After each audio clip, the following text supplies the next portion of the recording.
Pemirsa, robohnya atap bangunan ruang kelas 3 SD Negeri Sidolaju 7 Kecamatan Ngawi masih menimbulkan pertanyaan tersendiri. Hingga kini belum diketahui secara pasti penyebab runtuhnya atap ruang kelas tersebut. Atap bangunan ruang kelas 3 SDN Sidolaju 7 Kecamatan Widodaren Ngawi roboh pada Selasa dini hari. Tidak diketahui secara pasti penyebab robohnya bangunan tersebut.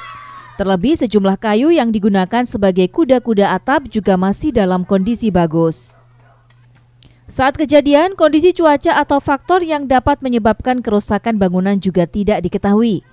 Kabid Tata Bangunan Dinas Pekerjaan Umum dan Penataan Ruang PUPR Ngawi, Yesi Widiarti menjelaskan terkait dengan robohnya bangunan ruang kelas SDN Sidolaju 7 Kecamatan Widodaren tersebut belum secara detail mengetahui kronologisnya.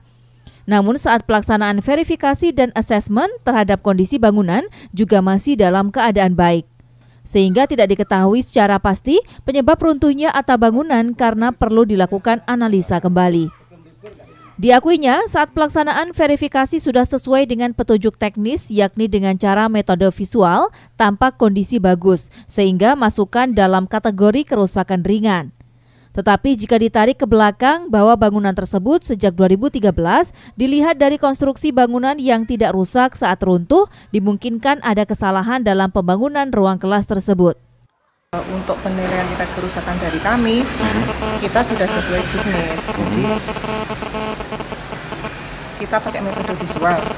Jadi pada saat di sana tim kita itu melihatnya secara visual.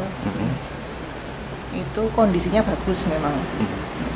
Kita masukkan penilaian, muncul tingkat kerusakan gitu.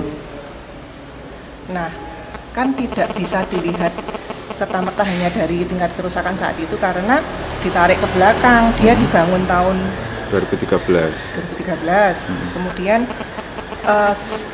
konstruksinya kan kalau tidak rusak tapi mungkin ada kesalahan nih pada saat dulu. Pada saat titik jenuhnya dia bisa rusak, tapi pada saat kita lihat secara visual itu tidak terlihat apa-apa. Gitu.